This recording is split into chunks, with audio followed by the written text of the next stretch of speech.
Hello friends, എല്ലാവർക്കും good morning. അപ്പോൾ കാറ്റത്തെ കിളിക്കൂടിൻ്റെ ഇന്നത്തെ സൂപ്പർ ഹിറ്റ് വിശേഷത്തിലേക്ക് എല്ലാവർക്കും സ്വാഗതം.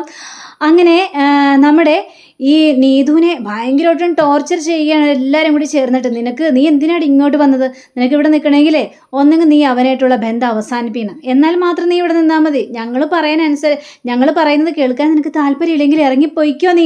നിനക്ക് ഇവിടെ നിൽക്കേണ്ട യാതൊരു കാര്യമില്ല എന്നൊക്കെ പറഞ്ഞു കഴിഞ്ഞപ്പോഴേക്കും നീതു വിടാനായിട്ട് തയ്യാറായില്ല.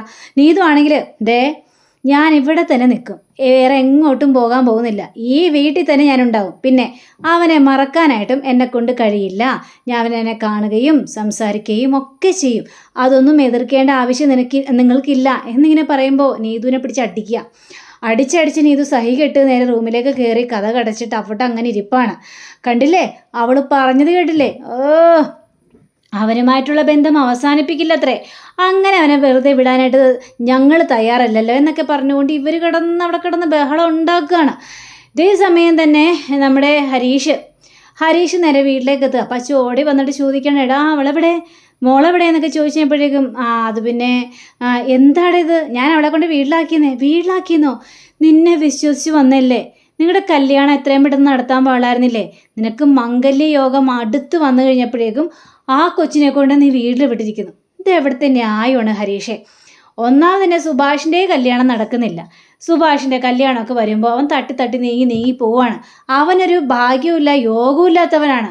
അവനെ പോലെ നീയും തുടർന്ന് കഴിഞ്ഞിട്ടുണ്ടെങ്കിൽ നിന്റെ ജീവിതം അവതാളത്തിലാകും. നിനക്കത് നേരത്തെ അറിയാവുന്ന കാര്യമല്ല എൻ്റെ ഹരീഷേ. പക്ഷേ അച്ഛൻ പറയുന്ന കാര്യങ്ങൾക്കൊന്നും ഒരു മറുപടി കൊടുക്കാതെ ഹരീഷ് നേരെ വീണ്ടും ഉള്ളിലേക്ക് കയറുകയാണ്. അപ്പോൾ അവിടെ നമ്മുടെ നിധിയും ബാക്കിയുള്ളവരൊക്കെ നിൽക്കുന്നുണ്ടായിരുന്നു. അപ്പോൾ അവിടെ ഇപ്പോൾ സുഭാഷിൻ്റെ അടുത്തേക്ക് ചെന്ന് കഴിഞ്ഞപ്പോഴേക്കും സുഭാഷ് ചോദിക്കണം, ആളെവിടെ പോയി? അത് പിന്നെ സുഭാഷ് ഏട്ടാ, ഞാനേ നീതുവിനെ കൊണ്ട് നീതുവിൻ്റെ വീട്ടിലാക്കി. എൻ്റെ ദൈവമേ, നീതുവിനെ കൊണ്ട് നീതുവിൻ്റെ വീട്ടിലാക്കിയെന്നോ? അവിടെ ഇനി വലിയ പ്രശ്നം ഉണ്ടാവില്ലേ? അപ്പോൾ സുധീഷും അന്തം വിട്ടിങ്ങനെ നോക്കി നിൽക്കുകയാണ്. നീ എന്ത് പരിപാടിയാണ് കാണിച്ചത്? ആ പെങ്കുച്ചിനെ കൊണ്ട് നീ വീട്ടിൽ വിട്ട് കഴിഞ്ഞാൽ അവളുടെ വീട്ടുകാർ വെറുതെ അടങ്ങിയിരിക്കോ? അവളെ തല്ലെ അടിക്കാൻ പിടിക്കുകയൊക്കെ ചെയ്യില്ലേ? അത് വല്ലാത്തൊരു ബുദ്ധിമുട്ടാവൂലേ എന്നൊക്കെ ചോദിക്കുമ്പോഴേക്കും ഞാനേ പറയേണ്ട കാര്യങ്ങളെല്ലാം അവളോട് കൃത്യമായിട്ട് പറഞ്ഞു. എനിക്ക് നിന്നെ ഇപ്പം കല്യാണം കഴിക്കാൻ പറ്റില്ലെന്ന് ഞാൻ തീർത്ത് പറഞ്ഞായിരുന്നു. അപ്പോൾ അവൾക്ക് ഞാൻ പറഞ്ഞ കാര്യങ്ങളെല്ലാം മനസ്സിലായി. അതിനുശേഷം അവൾ തന്നെ വീട്ടിലേക്ക് പോയിക്കോളാമെന്ന് പറഞ്ഞു. ഒരു കുഴപ്പമില്ല, എല്ലാം ഒക്കുമ്പോഴേക്കും വന്നാൽ മതി, പിന്നീട് നമുക്ക് കല്യാണം കഴിക്കാം എന്നാണ് അവൾ എന്നോട് പറഞ്ഞത്. അതിലൊരു എതിർപ്പ് അഭിപ്രായമൊന്നും കാണിച്ചൊന്നുമില്ല. എന്നാലും എൻ്റെ ഹരീഷേ, നീ കാണിച്ചത് വളരെയേറെ മണ്ടത്തരമായ കാര്യമാണ്. അപ്പം നിധിയും പറയാണ്, അതേ ഹരീഷേ, അവളുടെ വീട്ടുകാരുടെ സ്വഭാവമൊക്കെ അറിയാലോ. ഇനിയിപ്പോൾ എങ്ങനെ വിളിച്ച് അന്വേഷിക്കും? അവളുടെ ഒരു ഫോണും ഇല്ലല്ലോ, പിന്നെ എങ്ങനെ വിളിച്ച് അന്വേഷിക്കുമെന്ന് ചോദിച്ചു കഴിഞ്ഞപ്പോഴേക്കും അത് പിന്നെ സുഭാഷേട്ടാ, പോകുന്ന വഴിയേ ഞാൻ അവളുടെ കയ്യിലേക്ക് ഫോൺ കൊടുത്തിട്ടുണ്ടായിരുന്നു. ആ ഫോൺ വിളിച്ച് എന്തെങ്കിലും ഉണ്ടെങ്കിൽ എന്നോട് പറഞ്ഞോളൂ, കുഴപ്പമൊന്നുമില്ല. എങ്കിൽ പിന്നെ നീ ഒന്ന് വിളിച്ച് നോക്ക്, അവൾക്ക് എങ്ങനെയുണ്ട്, ഏത് രീതിയിലാണെന്നൊക്കെ അറിയാൻ പറ്റുമല്ലോ, നീ ഒന്ന് വിളിച്ച് നോക്ക് എന്ന് പറഞ്ഞപ്പോഴേക്കും നമ്മുടെ ഹരീഷ് ആണെങ്കിൽ നേരെ വിളിച്ച് കഴിഞ്ഞപ്പോഴേക്കും കുഴപ്പമൊന്നുമില്ല, ഞാനിവിടെ സേഫായിട്ടുണ്ട് എന്നും ഈ നീതുവും പറയുകയാണ്. അപ്പോൾ നമ്മുടെ ഹരീഷ് ആണെങ്കിൽ എങ്കിൽ പിന്നെ സമാധാനമല്ലോ എല്ലാവർക്കും, ഞാൻ ഏതായാലും കടയിലേക്ക് പോവാണ് എന്ന് പറഞ്ഞുകൊണ്ട് ഹരീഷ് അവിടെ നിന്ന് പോവാണ്. പോയി കഴിഞ്ഞപ്പോഴേക്കും നിധി സുധീഷിനെ തന്നെ നോക്കുകയാണ്. ഈ ഒരു സ്ഥാനത്തായിരുന്നെങ്കിൽ നിങ്ങൾ എന്ത് ചെയ്യുമായിരുന്നു? എന്നിട്ട് കഴിഞ്ഞപ്പോഴേക്കും മനസ്സിലായില്ല നിധി എന്താ പറഞ്ഞു വരുന്നത്? അല്ല, ഹരീഷിൻ്റെ മനസ്സ് കണ്ടോ? ഹരീഷിനെ കല്യാണം കഴിക്കാൻ വേണ്ടി, അതായത് ഹരീഷിനെ ഇഷ്ടപ്പെട്ടുകൊണ്ട് വന്ന പെണ്ണാണ്. പക്ഷേ പെണ്ണിനെ കാര്യങ്ങളെല്ലാം പറഞ്ഞ് മനസ്സിലാക്കി സ്വന്തം വീട്ടിൽ കൊണ്ടേ വിട്ടു. അതാണ് ഹരീഷിൻ്റെ മനസ്സ്. നിങ്ങളായിരുന്നെങ്കിൽ അങ്ങനെ ചെയ്യുമായിരുന്നോ? ഹരീഷ് എന്തുകൊണ്ടാണ് അങ്ങനെ ചെയ്യാനുള്ള കാരണം നിങ്ങളോട് പറഞ്ഞായിരുന്നോ? ഇല്ല, പറഞ്ഞില്ല. എങ്കിൽ പിന്നെ എനിക്കറിയാം കാരണം എന്താണെന്ന്. കാരണം സുഭാഷ് ഏട്ടൻ്റെ കല്യാണം കഴിഞ്ഞിട്ടില്ല. അപ്പോൾ ആ സ്ഥിതിക്ക് ഹരീഷും കൂടി ഒരു കല്യാണം കഴിച്ചു കഴിഞ്ഞാൽ അത് സുഭാഷ് ഏട്ടനെ നന്നായിട്ട് ബാധിക്കും. അപ്പം ചേട്ടൻ്റെ കല്യാണം കഴിഞ്ഞിട്ടേ ഇനി നീതുവിനെ സ്വീകരിക്കുള്ളൂ എന്ന് ഉറച്ച തീരുമാനം എടുത്തിട്ടുണ്ടാവും. അതുകൊണ്ട് തന്നെയാണ് ഹരീഷ് നീതുവിനെ വീട്ടിൽ കൊണ്ടേ വിട്ടത്. ഇപ്പോൾ കാര്യങ്ങളെല്ലാം മനസ്സിലായോ എന്ന് ചോദിച്ചപ്പോഴേക്കും നിധിക്ക് അതെങ്ങനെ മനസ്സിലായി? നിധി, അതൊക്കെ മനസ്സിലാക്കാനേ കുറച്ച് കോമൺ സെൻസ് മതി. പിന്നെ സുധീഷ് ആണെങ്കിൽ എന്താ ചെയ്യും? സുധീഷ് ഇപ്പം എന്നെ ഡിവോഴ്സ് ചെയ്തെന്ന് വിചാരിച്ചോ? സുധീഷ് സ്നേഹിക്കുന്നൊരു പെണ്ണ്, ആ പെണ്ണ് സുധീഷിനെ തേടി വീട്ടിലേക്ക് വരികയാണ്. സുധീഷ് എന്ത് പറയുമെന്നറിയാവോ? നമുക്കിപ്പം തന്നെ അങ്ങോട്ട് കല്യാണം കഴിക്കാം, ഒരുമിച്ച് ജീവിക്കുകയും ചെയ്യാം, അപ്പോൾ പിന്നെ ആരുടെ ശല്യവുമില്ല, വർത്താനവുമില്ല എന്നൊക്കെ സുധീഷ് അവിടെ പറയുള്ളൂ. പക്ഷേ ഹരീഷ് കുടുംബസ്നേഹമുള്ളവനാ. അവൻ അതുകൊണ്ടാ നീതുവിനെ കൊണ്ട് വീട്ടിൽ വിട്ടതും സമയമാകുമ്പോഴത്തേക്കും കല്യാണം കഴിക്കാൻ ഞാൻ വരാമെന്ന് പറഞ്ഞതും ഒക്കെ അതുകൊണ്ട് തന്നെയാണ്. ഓ, അപ്പം അത് ശരി. അപ്പം ഈ കാര്യത്തിൽ നമ്മൾ കുറ്റവാളിയായി അല്ലേ? ഹരീഷേ നല്ലവനാ, അവന് നല്ലത് മാത്രമേ സംഭവിക്കുള്ളൂ എന്നും പറഞ്ഞുകൊണ്ട് നിധി കയറി പോയി കഴിഞ്ഞപ്പോഴേക്കും ഇവൻ ഓരോ കാര്യങ്ങളും ചെയ്തു കൂട്ടി മനുഷ്യൻ്റെ മുന്നിൽ ഇടങ്ങേറാവുകയാണല്ലോ. ഇപ്പം നിധിക്ക് എന്നോട് ഒരു താല്പര്യമില്ലാതെ ആയല്ലോ, അവനിപ്പോൾ ഹീറോ ആയി എന്നൊക്കെ ഹരീഷിനെ കുറിച്ച് പറയാം. ഇതേ സമയം തന്നെ നീതുവിൻ്റെ വീട് കാണിക്കുക. അപ്പം നീതുവിനൊരു മനസ്സമാധാനം കൊടുക്കണില്ല. നീതുവിനോട് വാതിൽ തുറക്കടി, കഥ തുറക്കടി. വാല് തുറക്കാനാണ് പറഞ്ഞത്, നീ വാല് തുറക്കൂലല്ലേ? വാല് തുറന്നില്ലെങ്കിലേ ചവിട്ടി പൊളിക്കും, ഇങ്ങോട്ട് ഇറങ്ങി വാടി എന്നും പറഞ്ഞുകൊണ്ട് വാതിൽ കിടന്ന് ഈ അമ്മയും ആങ്ങളെ ചെറുക്കനും കൂടി പടപടാന്നിങ്ങനെ മുട്ടുക. അങ്ങനെ സഹി കെട്ട് നീതു ഒരു ഫോൺ കോൾ ചെയ്യുക. കുറച്ച് സമയം കഴിഞ്ഞപ്പോഴേക്കും ദാ വരുന്നടാ പോലീസ് ജീപ്പ് മുന്നിൽ വന്നെത്തുക. അപ്പോൾ ഇത് കണ്ടു കഴിഞ്ഞപ്പോഴേക്കും ഇവരെല്ലാവരും കൂടി ചാടി കഴിഞ്ഞപ്പോഴേക്കും എന്താ മാഡം ചോദിച്ചപ്പോഴേക്കും ഇത് നീതുവിൻ്റെ വീടല്ലേ? അതെ മാഡം. നീതുവിനൊന്ന് വിളിച്ചേ. നീതു ഇവിടെ ഉണ്ടോ? ഇവിടെ ഉണ്ടല്ലോ മാഡം. എങ്കിൽ നീതുവിനെ വിളിക്കും. മാഡം എന്താ മാഡം പ്രശ്നം? അവൾ എന്തെങ്കിലും പ്രശ്നം ഉണ്ടാക്കിയോ? നിങ്ങൾ നീതുവിനെ വിളിക്കാൻ പറഞ്ഞാൽ വിളിച്ചാൽ പോരെ? അതല്ല, ആ കുട്ടി വന്നിട്ട് ഞാൻ സംസാരിക്കാം. നീതുവിനെ വിളിക്കും നിങ്ങൾ. എൻ്റെ ദൈവമേ, ഇതെന്തെല്ലാം ഇനി കാണണം. ഇവള് കാരണം ദേ കുടുംബത്തോട്ട് പോലീസുകാർ വരാൻ വന്നിരിക്കുകയാണ്. ഇപ്പോൾ ഞങ്ങൾ വിളിച്ചിട്ട് വരാം എന്ന് പറഞ്ഞുകൊണ്ട് അമ്മ നേരെ നീതുവിൻ്റെ റൂം ലക്ഷ്യമാക്കി നടക്കാം. അപ്പോൾ നീതുവിനോട് എടി നീതു, നിന്നെ തിരക്കി പോലീസ് വന്നിരിക്കണടി, പോലീസ് വന്നിരിക്കുന്നു, നീ ഇന്നിറങ്ങി വന്നേടി എന്നൊക്കെ പറഞ്ഞപ്പോഴേക്കും നീതു ഇറങ്ങി വരികയാണ്. എടി നീ എന്ത് കുരുത്തക്കേടാടി കാണിച്ചത്? നിന്നെ തേടിയേ പോലീസ് വന്നിരിക്കുന്നു, പോലീസുകാർക്ക് നിന്നോട് എന്തോ സംസാരിക്കാനുണ്ടെന്ന്, നീ ഇറങ്ങി വാടി എന്നൊക്കെ പറയാം. അങ്ങനെ നീതു ഒരു കൂസലുമില്ലാതെ നേരെ പോലീസിൻ്റെ മുന്നിലേക്ക് ചെല്ലുകയാണ്. അപ്പോൾ വനിതാ പോലീസ് ചോദിക്കുകയാണ്, നിങ്ങളാണോ എനിക്ക് ഫോൺ ചെയ്തത്? അതെ മേഡം, ഞാൻ തന്നെയാണ് ഫോൺ ചെയ്ത് വരാനായിട്ട് പറഞ്ഞത്. ഇത് കേട്ട വീട്ടുകാരൊന്നും ഞെട്ടിപ്പോവാണ്. നീയോ എന്ന് ചോദിക്കുകയാണ്. മേഡം, ഇവരാണ് മേഡമിനെ ഉപദ്രവിക്കുന്നത്, എനിക്കൊരു മനസ്സമാധാനം തരുന്നില്ല മേഡം. ഇതൊക്കെ കേട്ട് കഴിഞ്ഞപ്പോഴേക്കും ഈ പോലീസുകാർ എന്താണ് കുട്ടിയെ ഉപദ്രവിക്കുന്നത്? നിങ്ങളെന്തിനാ ഈ കുട്ടിയെ ടോർച്ചർ ചെയ്യുന്നത്? അയ്യോ മേഡം, ഞങ്ങൾ അങ്ങനെയൊന്നും ചെയ്തിട്ടില്ല. പിന്നെ അങ്ങനെയൊന്നും ചെയ്തിട്ടില്ലെങ്കിൽ ഈ കുട്ടി എന്തിനാണ് ഞങ്ങൾക്ക് പരാതി തന്നത്? പറയൂ എന്നൊക്കെ ചോദിച്ചു കഴിഞ്ഞപ്പോഴേക്കും മേഡം, ഇതെൻ്റെ ആങ്ങള, ഇയാളാ എന്നെ ഒരുപാട് ഉപദ്രവിക്കുന്നത്. ഇത് കേട്ട ആങ്ങൾക്ക് സഹിക്കാൻ പറ്റില്ല. ആങ്ങളെ എടി എന്നും പറഞ്ഞുകൊണ്ട് വീണ്ടും ഞങ്ങളെ തല്ലാനായിട്ട് കൈ ഉയർത്തുകയാണ്. എടാ, ഞങ്ങളിവിടെ നിൽക്കുമ്പോൾ നീ അവിടെ കയറി തല്ലോ? ആഹാ, അത്രയ്ക്ക് അഹങ്കാരമോ നിനക്ക്? അല്ല, നിൻ്റെ പേരെന്താണ്? എൻ്റെ പേര് അഖില്. നിനക്ക് എന്താ ജോലി? എനിക്ക് ജോലിയൊന്നുമില്ല. ആഹാ, കൊള്ളാം, നിനക്ക് ജോലിയൊന്നുമില്ല അല്ലേ? തേരാപ്പാരിങ്ങനെ നടന്നിട്ട് വീട്ടിലൊരിക്കണ കോളേജിൽ പോണ പെൺകുട്ടിയെ നീ മർദ്ദിക്കുമല്ലേടാ? അയ്യോ മേഡം, ഞാൻ മർദ്ദിച്ചിട്ടൊന്നുമില്ല. അപ്പോൾ നീതുവിനോട് കാര്യങ്ങൾ തിരക്കുകയാണ്.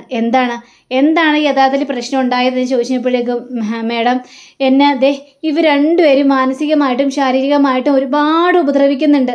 എനിക്ക് സഹിക്കുന്നതിലും അപ്പുറമായി. സഹി കെട്ടിട്ടാണ് ഞാൻ മേഡത്തെ വിളിച്ചത്. മേഡം വരുമ്പോൾ ഞാൻ റൂമിൽ അടച്ചിരിക്കുകയായിരുന്നില്ലേ? ഇതാണ് മേഡം സംഭവം ഉണ്ടായത്. എനിക്കിനി ഇവിടെ പിടിച്ചു നിൽക്കാനായിട്ട് കഴിയുന്നില്ല. എനിക്കൊരു സപ്പോർട്ട് വേണം, അല്ലെങ്കിൽ ഇവരെന്നെ കൊന്നു കുഴിച്ചു കൂടും മേഡം എന്നൊക്കെ പറയാം. നേരാണേ കുട്ടി പറഞ്ഞത്. നിങ്ങൾ എന്തിനാ ആ കുട്ടിയെ ഉപദ്രവിക്കുന്നത്? മേഡം, ഞങ്ങളങ്ങനെ ഉപദ്രവിച്ചിട്ടൊന്നുമില്ല. ഇതെൻ്റെ മോളല്ലേ മേഡം, ഞങ്ങളങ്ങനെ ഉപദ്രവിക്കുമോ? ഇനി ഉപദ്രവിച്ചിട്ടുണ്ട് മേഡം. എന്തിനാ കുട്ടിയെ ഉപദ്രവിക്കാനുള്ള കാരണം എന്ന് ചോദിക്കുമ്പോൾ അതെ മേഡം, പറയൂ, പേടിക്കാതെ പറയൂ, എന്താ കാരണമെന്ന്. അതെ, എനിക്കൊരാളെ ഇഷ്ടമാണ് മേഡം. ഞാൻ ഇഷ്ടമാണെന്ന് ഇവരോട് പറയുകയും ചെയ്തു. എനിക്കൊരു ചെറുക്കനെ ഇഷ്ടമാണ്, അങ്ങനെ മാത്രമേ പറഞ്ഞുള്ളൂ. ഞാൻ അയാളോടൊപ്പം പോകേ, വീട്ടിൽ പോകേ, അല്ലാണ്ട് കറങ്ങി നടക്കേ ഒന്നും ചെയ്തിട്ടില്ല. പക്ഷെ ഇവർക്ക് അവനെ ഇഷ്ടമല്ല. അതാണ് ഏറ്റവും കൂടുതൽ പ്രശ്നം. ആഹാ, ഒരു പെൺകുട്ടി ഒരുത്തിനെ ഇഷ്ടപ്പെട്ടെന്ന് വിചാരിച്ച് നിങ്ങൾക്ക് എന്താ കുഴപ്പം സംഭവിക്കാനായിട്ട് പോകുന്നത്? മേഡം, അവനൊരു തെണ്ടി ചെറുക്കനാണ്. മേഡം, തെണ്ടി ചെറുക്കനൊന്നുമല്ല, അവനൊരു വർക്ക്ഷോപ്പിൽ ജോലി ചെയ്യുന്നതാ. അതെങ്ങനെ തെണ്ടി ചെറുക്കനാവും മേഡം? എനിക്ക് അവനെ ഇഷ്ടമുള്ള കാര്യം ഞാൻ അവനോടും പറഞ്ഞിട്ടുണ്ട്. അവനും എന്നെ ഇപ്പോൾ ഇഷ്ടമാണ്. അത് ഞാൻ വീട്ടുകാരോട് പറഞ്ഞതാ. ഏറ്റവും വലിയ തെറ്റായി പോയത് മേഡം. ഞാനതിന് കോളേജ് കട്ടാക്കിയിട്ടൊന്നും എങ്ങും കറങ്ങി നടന്നിട്ടില്ല മേഡം. എനിക്കൊരു ലക്ഷ്യമുണ്ട്, എനിക്ക് പഠിക്കണം, നല്ല ജോലി സമ്പാദിക്കണം, ഇതാണ് എൻ്റെ ലക്ഷ്യം. അതിനെല്ലാം തടസ്സമായിട്ട് ഇപ്പോൾ ഇവർ നിൽക്കുകയാണ് മേഡം. ഞാനിപ്പോൾ കോളേജിൽ പോലും വിടാനായിട്ട് സമ്മതിക്കുന്നില്ല. ഇത് കേട്ട് കഴിഞ്ഞപ്പോഴേക്കും വനിതാ പോലീസിന് വീണ്ടും കലി വരികയാണ്. നിങ്ങൾ ഇവിടുത്തെ അച്ഛനല്ലേ, എന്നിട്ട് നിങ്ങൾക്കൊന്ന് പറഞ്ഞൂടെ എന്നൊക്കെ ചോദിച്ചപ്പോഴേക്കും അച്ഛനും എന്നെ തല്ലുന്നില്ലെങ്കിലും പക്ഷെ ഒരുപാട് വഴക്ക് പറയുന്നുണ്ട് മേഡം. എനിക്ക് സഹിക്കുന്നതിലും അപ്പുറമായി തീർന്നിരിക്കുകയാണ് മേഡം എന്നൊക്കെ പറയാണ്. ഞാനൊരു കാര്യം പറഞ്ഞേക്കാം, ഇനി ഈ കൊച്ചിനെ ഉപദ്രവിച്ചു എന്ന് ഞാൻ അറിഞ്ഞു കഴിഞ്ഞാൽ എല്ലാത്തിനെയും പിടിച്ച് ഞാൻ ലോക്കപ്പിലിടും, കേട്ടല്ലോ? എടാ, നിന്നോട് പ്രത്യേകിച്ച്. പ്രായപൂർത്തിയായ ഒരു പെണ്ണിനെ തല്ലാനായിട്ട് നിനക്ക് ആരാണ് അധികാരം തന്നത്? നിനക്ക് ആരാ അധികാരം തന്നേന്ന്? കുട്ടിക്ക് എത്ര വയസ്സായി എന്ന് ചോദിച്ചപ്പോഴേക്കും മാഡം എനിക്ക് 20 വയസ്സായി മാഡം. ആഹാ കൊള്ളാം. 20 വയസ്സായ ഒരു പെൺകുട്ടിക്ക് ഒരാളെ സ്നേഹിക്കാനും ഒരാളെ കല്യാണം കഴിക്കാനൊക്കെ എല്ലാ അവകാശങ്ങളുണ്ട്.